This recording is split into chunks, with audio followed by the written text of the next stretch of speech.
بسم اللہ الرحمن الرحیم۔ یہ رمضان سے متعلق حدیث ہے۔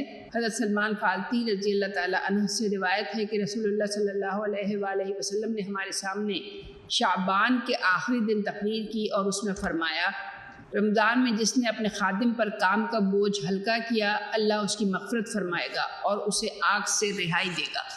اور اس ماہ میں 4 چیزوں کی کثرت کرو، 2 وہ جن سے تم اپنے رب کو راضی کرو گے، اور 2 وہ جن سے کہ تم بے نیاز نہیں ہو سکتے۔